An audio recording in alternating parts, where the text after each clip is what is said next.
നമസ്കാരം സുഹൃത്തുക്കളെ, എന്റെ പേര് Aswathy. Welcome to Harshitham edutech. നമ്മൾ മുന്നേ ഒരു വീഡിയോ ഇട്ടിട്ടില്ലായിരുന്നോ? PSC പരീക്ഷയിലെ നെഗറ്റീവ് മാർക്ക് എങ്ങനെ കുറയ്ക്കാം, അതിനുള്ള ഒരു 5 ഗോൾഡൻ റൂൾസ്.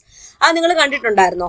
അപ്പൊ ഞാൻ ആ വീഡിയോയിൽ ചോദിച്ചിട്ടുണ്ടായിരുന്നു, ഇനിയും നിങ്ങൾക്ക് ടിപ്സ് വേണോ എന്ന് ചോദിച്ചിട്ടുണ്ടായിരുന്നു. അപ്പൊ ഒരുപാട് പേര് എസ് എന്ന് കമന്റ് ചെയ്തിട്ടുണ്ടായിരുന്നു. അപ്പൊ ഇതാ പിടിച്ചോളൂ, ഒരു 5 മെത്തേഡും കൂടി, 5 അല്ല പ്ലസ് 6, ഒരു 6 മെത്തേഡ് ഞാൻ തന്നിട്ടുണ്ട്. ഇതിനകത്ത് നോക്കാം. പിന്നെ ഇടയ്ക്ക് ഒരു കാര്യം ചോദിച്ചോട്ടെ, ഞാൻ കമ്പനി LGSന് വേണ്ടിയിട്ട് നിങ്ങൾക്ക് 50 ഹോട്ട് ടോപ്പിക്സ് തന്നില്ലേ? അപ്പോൾ ഒരുപാട് പേര് VFAക്കും അതുപോലെ ബെഫ്കോയ്ക്കും വേണ്ടി ഹോട്ട് ടോപ്പിക്സിന്റെ ലിസ്റ്റ് വേണമെന്ന് പറഞ്ഞിട്ടുണ്ട്. നിങ്ങൾക്ക് വേണമെന്നുണ്ടെങ്കിൽ എസ് എന്ന് താഴെ ഒന്ന് പറഞ്ഞേക്കണേ. അപ്പൊ എത്ര പേർക്ക് വേണം, അതനുസരിച്ച് എത്ര പേര് ഡിമാൻഡ് ചെയ്യുന്നു അതനുസരിച്ച് നമുക്ക് വീഡിയോ ചെയ്യാൻ വേണ്ടി ശ്രമിക്കാം. ഓക്കെ, അപ്പൊ വീഡിയോയിലേക്ക് പോവാം. നമ്മുടെ ടെലഗ്രാം ചാനൽ ജോയിൻ ചെയ്യാത്തവരുണ്ടെങ്കിൽ ഫസ്റ്റ് കമന്റ് ഒന്ന് ചെക്ക് ചെയ്തേക്കാം. ലിങ്ക് ഞാൻ പിൻ ചെയ്ത് വെച്ചിട്ടുണ്ട്. അപ്പൊ PSC പരീക്ഷകളിലെ നെഗറ്റീവ് മാർക്ക് ഒഴിവാക്കാൻ വേണ്ടിയിട്ടുള്ള 5 ഗോൾഡൻ റൂൾ പ്ലസ് എന്റെ ഒരു ടിപ്പും കൂടി, ഒരു 6 എണ്ണം ഈ ഒരു വീഡിയോയിൽ ഡിസ്കസ് ചെയ്യാൻ പോകുന്നു. ആദ്യത്തേത് ഇതാണ്: തോന്നലിൽ വിശ്വസിക്കുക. എന്ത് തോന്നൽ? ആദ്യത്തെ തോന്നൽ. അതായത് നിങ്ങള് ഒരു ചോദ്യം വായിക്കുമ്പം ആദ്യം മനസ്സിൽ വരുന്ന ഉത്തരം ഉണ്ടല്ലോ, അതായിരിക്കും മിക്കവാറും ശരിയായിട്ടുള്ള ഉത്തരം.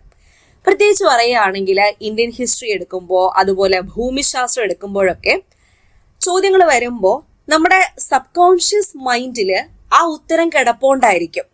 പിന്നീട് ആ ചോദ്യത്തെ ഇട്ട് വീണ്ടും അമിതമായി ചിന്തിച്ച് ഉത്തരം മാറ്റുമ്പം പലപ്പോഴും നെഗറ്റീവ് മാർക്കിലേക്കായിരിക്കും നയിക്കുന്നത്. അപ്പൊ ഉറപ്പില്ലെങ്കിൽ ആദ്യത്തെ ഉത്തരം തന്നെ നിലനിർത്തുന്നതായിരിക്കും നല്ലത്. അപ്പൊ ആദ്യത്തെ തോന്നൽ വിശ്വസിക്കുക. നെഗറ്റീവ് മാർക്ക് കുറയ്ക്കാനുള്ള ആദ്യത്തെ ടിപ്പാണ് ട്രസ്റ്റ് യുവർ ഫസ്റ്റ് ഇൻസ്റ്റിങ്ക്റ്റ്. അമിതമായി ചിന്തിച്ച് ഉത്തരം മാറ്റുന്നത് പലപ്പോഴും നെഗറ്റീവ് മാർക്കിലേക്ക് നയിക്കും. അതുകൊണ്ട് തന്നെ ഒരു ചോദ്യം വായിക്കുമ്പം ആദ്യം മനസ്സിൽ വരുന്ന ഉത്തരമായിരിക്കും മിക്കവാറും ശരി. നമ്മൾ വീട്ടിൽ പോയിട്ട് വീണ്ടും ചിന്തിച്ച് ഉത്തരം എഴുതിയിട്ട് വന്നിട്ടേ വീട്ടിൽ പോയിട്ട് അയ്യോ ഞാൻ ആദ്യം വിചാരിച്ചതായിരുന്നു ശരി എന്ന് പലപ്പോഴും നിങ്ങൾ പറഞ്ഞിട്ടുണ്ടെങ്കിൽ എസ് എന്നൊന്ന് പറഞ്ഞേ. ഞാൻ പലപ്പോഴും ചിന്തിച്ചിട്ടുണ്ട്. നേരത്തെയുള്ള കാലത്ത് നമ്മുടെ LDC സർക്കാർ ജോലി വാങ്ങി തന്ന എന്റെ LDC പരീക്ഷയിൽ ഞാൻ അങ്ങനെ ചിന്തിച്ചിട്ടില്ല. ആ സമയത്ത് ഞാൻ കുറെ ടിപ്സും കാര്യങ്ങളൊക്കെ പഠിച്ചിട്ടുണ്ടായിരുന്നു. അപ്പോൾ എനിക്ക് പരീക്ഷയിൽ ഏകദേശം ഒരു 3 മാർക്ക് എങ്ങാണ്ടേ നെഗറ്റീവ് വന്നുള്ളൂ. ഞാൻ ക്രാക്ക് ചെയ്ത, ഞാൻ സർക്കാർ ജോലി വാങ്ങിച്ച LDC പരീക്ഷയിൽ മാക്സിമം 3 മാർക്ക് എന്തോ നെഗറ്റീവ് വന്നിട്ടുണ്ടായിരുന്നുള്ളൂ. അപ്പോൾ അതിലേക്ക് എത്താൻ വേണ്ടി നമ്മൾ ഒരുപാട് കടമ്പകൾ, ഒരുപാട് പ്രാക്ടീസ് ചെയ്തിട്ടുണ്ട്. അപ്പൊ ആ ഒരു രീതിയിലേക്ക് നിങ്ങളെയും കൊണ്ടുവരണം, നിങ്ങളെയും നയിക്കുക എന്ന ലക്ഷ്യത്തോടു കൂടിയാണ് ഇങ്ങനത്തെ ഓരോ വീഡിയോസ് ഞാൻ ചെയ്യുന്നത്. അപ്പൊ ആദ്യത്തെ ടിപ്പ് ഇതാണ്: ആദ്യത്തെ തോന്നൽ വിശ്വസിക്കുക എന്നത്. രണ്ടാമത്തെ ടിപ്പ് തീവ്രമായ വാക്കുകൾ ശ്രദ്ധിക്കുക. അതായത് ചോദ്യത്തിലോ ഓപ്ഷനുകളിലോ നിങ്ങൾ കേൾക്കും എപ്പോഴും, അല്ലെങ്കിൽ ഒരിക്കലും ഇല്ല, മാത്രം, പൂർണ്ണമായും, ഈ വാക്കുകളൊക്കെ ശ്രദ്ധിക്കുക. പ്രത്യേകിച്ച് ജനറൽ നോളജ് ചോദ്യങ്ങളിൽ ഇത്തരം തീവ്രമായ വാക്കുകളിൽ വരുന്ന ഓപ്ഷനുകൾ തെറ്റിക്കാൻ സാധ്യത വളരെ കൂടുതലുള്ളവയാണ്. ശരിയല്ലാത്തതേത്, ശരിയായതേത്, നിങ്ങൾ അതൊന്നും കാണത്തില്ല. നിങ്ങൾ ശരിയല്ലാത്തത് ചോദിക്കുമ്പം ശരിയായത് പോയി മാർക്ക് ചെയ്യും, ശരിയായത് ചോദിക്കുമ്പം ശരിയല്ലാത്തത് പോയി മാർക്ക് ചെയ്യും. അപ്പൊ ഇങ്ങനത്തെ തീവ്രമായ വാക്കുകൾ കണ്ടാൽ ഉടനെ തന്നെ എന്ത് ചെയ്യുക? അണ്ടർലൈൻ ചെയ്യാൻ വേണ്ടിയിട്ട് ശ്രമിച്ചോളാം. ചോദ്യത്തിൽ തന്നെ നിങ്ങളുടെ കയ്യിലുള്ള പേനയോ പെൻസിലോ എന്തെങ്കിലും കൊണ്ട് അതൊന്ന് മാർക്ക് ചെയ്ത് വെക്കുക. വരച്ചു കുറിക്കാനല്ല, ജസ്റ്റ് ഒന്ന് മാർക്ക് ചെയ്ത് വെക്കുക. അപ്പൊ പെട്ടെന്ന് ക്യാഷി ആയിട്ട് എന്താണ് PSC ഉദ്ദേശിച്ചത്, അല്ലെങ്കിൽ ചോദ്യകർത്താവ് എന്താണ് ഉദ്ദേശിച്ചത് എന്ന് നമുക്ക് മനസ്സിലാക്കാനും, അതുപോലെ അതനുസരിച്ച് നമ്മുടെ മൈൻഡ് അതനുസരിച്ചേ ചോദ്യം റീഡ് ചെയ്യത്തുള്ളൂ. അപ്പൊ തീവ്രമായ വാക്കുകൾ ശ്രദ്ധിക്കാൻ വേണ്ടി ശ്രമിക്കുക. Watch out for extreme words. Okay, set അല്ലേ? അപ്പൊ ആദ്യത്തെ 2 ടിപ്പ് കിട്ടിയല്ലോ. ഇതിന്റെ ഇടയ്ക്ക് ഒരു കാര്യം പറഞ്ഞോട്ടെ. നമ്മുടെ LGS ബാച്ച് ഒരുപാട് പേര് ചോദിച്ചിട്ടുണ്ടായിരുന്നു. ഏപ്രിൽ മാസം 6-ാം തീയതി LGS ബാച്ചിന്റെ ക്ലാസ്സുകൾ ആരംഭിക്കുന്നു. അഡ്മിഷൻ തുടങ്ങിയിട്ടുണ്ട്. ഫുൾ സിലബസ് കവറേജ് ആണ്. GK, science, current affairs, maths, mental ability, full syllabus coverage. Additional ആയിട്ട് നിങ്ങൾക്ക് sure current affairs, monthly current affairs, PSC previous questions with related facts, പഴയ SCRT, പുതിയ SCRT, ചാപ്റ്റർ വൈസ് ആയിട്ട് ഇതെല്ലാം കിട്ടും. പോരാഞ്ഞിട്ട് നിങ്ങൾക്ക് എന്റെ ഗൈഡൻസോട് കൂടിയ ബാച്ചാണ്. തിങ്കൾ മുതൽ വെള്ളി വരെയാണ് പഠിക്കാനുള്ള പോർഷൻ വരുന്നത്. ദിവസം ഒരു 2 മണിക്കൂർ, മാക്സിമം ഒരു 2.5 മണിക്കൂറേ ഓരോ ദിവസം നിങ്ങൾക്ക് പഠിക്കേണ്ടതായിട്ട് വരുന്നുള്ളൂ. അതും എല്ലാ ദിവസവും പഠിക്കേണ്ടതായിട്ട് വരുന്നില്ല. തിങ്കൾ മുതൽ വെള്ളി വരെ മാത്രമേ നിങ്ങൾക്ക് പഠിക്കേണ്ടതായിട്ട് വരുന്നുള്ളൂ. ശനിയും ഞായറും റിവിഷൻ ആയിരിക്കും. ഞായറാഴ്ച പരീക്ഷ എഴുതിച്ച് തന്നെ കൊണ്ടുപോകത്തുള്ളൂ. ഇത്രയും പരീക്ഷകൾ എഴുതി ആ ഒരു എക്സ്പീരിയൻസിലാണ് നിങ്ങൾ 2027 LGS പരീക്ഷയിലേക്ക് പോകാൻ പോകുന്ന, പരീക്ഷാ ഹാളിൽ പോകാൻ പോകുന്ന. അപ്പോൾ ഒരു നെഗറ്റീവും ഇല്ലാതെ നിങ്ങൾക്ക് നെഗറ്റീവ് ഒക്കെ കളയാനുള്ള ഒരുപാട് ടിപ്പും വേറെ കുറെ കാര്യങ്ങളൊക്കെ നമ്മുടെ ആപ്പിൽ കാത്തിരിപ്പുണ്ട്. ഇപ്പൊ തന്നെ ജോയിൻ ചെയ്തോളാം. എന്റെ ഗൈഡൻസിൽ തന്നെ പഠിക്കാം. നോട്ടിഫിക്കേഷൻ വരാൻ വേണ്ടി കാത്തിരിക്കേണ്ട ആവശ്യമില്ല, കാത്തിരിക്കാൻ പാടില്ല. നിങ്ങൾക്ക് ആദ്യത്തെ 50ലോ 100ലോ വരണമെന്നുണ്ടെങ്കിൽ, ആ റാങ്കിൽ വരണമെന്നുണ്ടെങ്കിൽ ഇപ്പോഴേ ഇന്ന് തന്നെ പഠിച്ചു തുടങ്ങിക്കോളാം. ഓക്കെ, അഡ്മിഷൻ തുടങ്ങിയിട്ടുണ്ട്.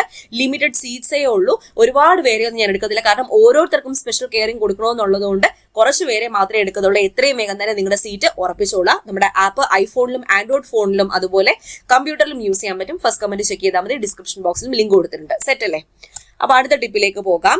അടുത്ത ടിപ്പ് ചോദ്യ പേപ്പറിൽ കോഡ് ചെയ്യുക എന്നതാണ്. Coding on question paper. അതായത് ചോദ്യം വായിക്കുമ്പോൾ തന്നെ ചെറിയ ചിഹ്നങ്ങൾ ഉപയോഗിക്കുക. എന്താണ് ഈ ചെറിയ ചിഹ്നം? അതായത് നിങ്ങൾക്ക് 100% ഉറപ്പുള്ള ചോദ്യം, അതിന് നേരെ ഒരു ടിക്ക് മാർക്ക് കൊടുക്കാം. സംശയമുള്ളവയ്ക്ക് ഒരു റൗണ്ട് അല്ലെങ്കിൽ ഒരു ചോദ്യ ചിഹ്നം കൊടുക്കാം. തീരെ അറിയാത്തവയ്ക്ക് ഒരു ഗുണനം, അതായത് ഇൻറ്റു മാർക്ക് കൊടുക്കാം.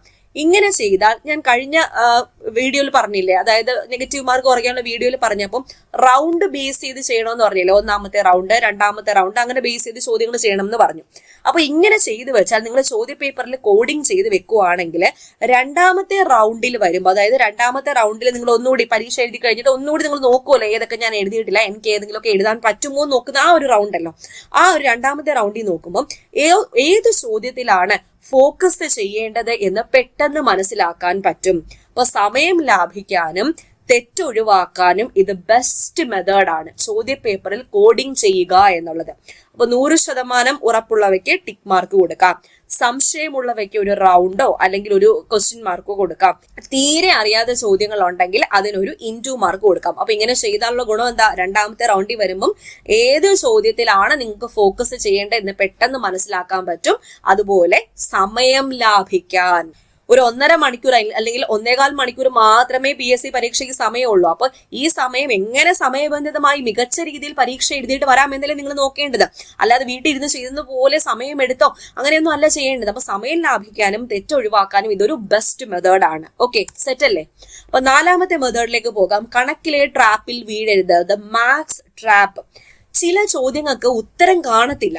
നമ്മൾ ആ ഒരു ചോദ്യത്തിന് തന്നെ 10 മിനിറ്റ് 15 മിനിറ്റ് എന്തുമാത്രം സമയം കളഞ്ഞിട്ടുണ്ട്. അങ്ങനെ കളഞ്ഞിട്ടുണ്ടോ നിങ്ങൾ? ഒന്ന് എസ് എന്ന് പറഞ്ഞ് എത്ര പേര് കളഞ്ഞിട്ടുണ്ടെന്ന് നോക്കട്ടെ. അപ്പൊ കണക്കിലെ അല്ലെങ്കിൽ മാത്സ് ആൻഡ് മെന്റലിറ്റിയുടെ ചില ചോദ്യങ്ങൾ നമുക്ക് സമയം കളയാൻ വേണ്ടി മാത്രം PSC നൽകുന്നവയായിരിക്കും. ഒന്നെങ്കിൽ ആ ചോദ്യം തെറ്റായിരിക്കും, അല്ലെങ്കിൽ ആ ചോദ്യത്തിന് ഉത്തരം കാണത്തില്ല. അപ്പൊ ഈ ചോദ്യത്തിന് ഉത്തരം കിട്ടാതെ വരുമ്പോ ഉണ്ടാകുന്ന ടെൻഷൻ, ഇതെനിക്കറിയാം, അയ്യോ ഞാൻ ഈ മെത്തേഡ് ചെയ്തിട്ടുണ്ട്, ഞാൻ കണ്ടുപിടിച്ചേ പറ്റൂ, ഞാൻ കണ്ടുപിടിക്കും എന്ന് പറഞ്ഞ് ചെയ്തുകൊണ്ടിരിക്കും. അപ്പൊ ഇങ്ങനെ വരുമ്പോൾ ഈ ഒരു ടെൻഷൻ കാരണം നന്നായി അറിയാവുന്ന പല ചോദ്യങ്ങൾ പോലും നിങ്ങൾ കാണത്തില്ല, നിങ്ങൾക്ക് അറ്റൻഡ് ചെയ്യാൻ സമയവും കിട്ടത്തില്ല. അതുകൊണ്ട് തന്നെ ശ്രദ്ധിക്കേണ്ട കാര്യം, ഒറ്റ നോട്ടത്തിൽ കിട്ടാത്ത കണക്കുകൾ സ്കിപ്പ് ചെയ്ത് അവസാനം ചെയ്യാൻ മാറ്റിവെക്കുക. നിങ്ങൾ ബാക്കി ചോദ്യങ്ങൾ നല്ലപോലെ അറിയാവുന്ന ചോദ്യങ്ങളൊക്കെ എഴുതിക്കൊള്ളാം, അല്ലെങ്കിൽ അതും കിട്ടത്തില്ല ഇതും കിട്ടത്തില്ല, ഈ അറിയാത്ത ചോദ്യവും കിട്ടത്തില്ല, അറിയാവുന്ന ചോദ്യവും കയ്യിൽ നിന്ന് പോകും. അപ്പോൾ ഒറ്റ നോട്ടത്തില് കിട്ടാത്ത കണക്കുകൾ സ്കിപ്പ് ചെയ്ത് അവസാനം ചെയ്യാൻ വേണ്ടി മാറ്റിവെക്കുമല്ലോ, മാത്സ് ട്രാപ്പ്. അപ്പോൾ PSC ഇടുന്ന ഒരു ട്രാപ്പാണ് കേട്ടോ, ഒന്ന് ശ്രദ്ധിക്കുക. അടുത്തൊരു ടിപ്പ് എന്ന് പറയുന്നത്, പരീക്ഷാ ഹാളിൽ ഈഗോ വേണ്ട, ലീവ് യുവർ ഈഗോ ഔട്ട്സൈഡ്. അതായത് ഞാൻ നന്നായിട്ട് പഠിച്ച ടോപ്പിക്കാണ്, ഇതിന് ഉത്തരം എഴുതിയിട്ടേ ബാക്കി കാര്യമുള്ളെന്ന് വാശി പിടിച്ച് പരീക്ഷാ ഹാളിൽ നിങ്ങൾ വാശി പിടിച്ച് അത് ഞാൻ ഉത്തരം എഴുതിയിട്ടേ വരത്തുള്ളൂ എന്ന് പറഞ്ഞ് വാശി പിടിക്കും. ഞാൻ ഇത്രയും സമയം ചെലവഴിച്ച് ഞാൻ ഈ ടോപ്പിക് പഠിച്ചല്ലേ, അയ്യോ ഞാൻ ഉത്തരം എഴുതും, തെറ്റിയാലും കുഴപ്പമില്ല എന്ന് പറഞ്ഞ് എഴുതും. അങ്ങനത്തെ ചില ആൾക്കാരുണ്ട്. ഈ ഒരു വാശി പരീക്ഷാ ഹാളിൽ വേണ്ട. എത്ര നന്നായി പഠിച്ച ഭാഗമാണെങ്കിലും ആ നിമിഷം ഓർമ്മ കിട്ടുന്നില്ലെങ്കിൽ അത് സ്കിപ്പ് ചെയ്യുന്നതാണ് ബുദ്ധി.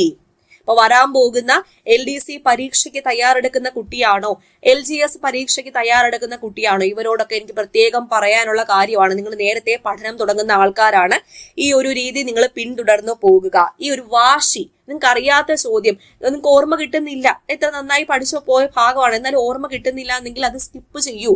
എഴുതി കഴിഞ്ഞാൽ നെഗറ്റീവ് വരും എന്ന് ഉറപ്പുള്ള ഭാഗമാണെങ്കിൽ നിങ്ങൾക്ക് സ്കിപ്പ് ചെയ്യുന്നതാണ് ഏറ്റവും നല്ലത്.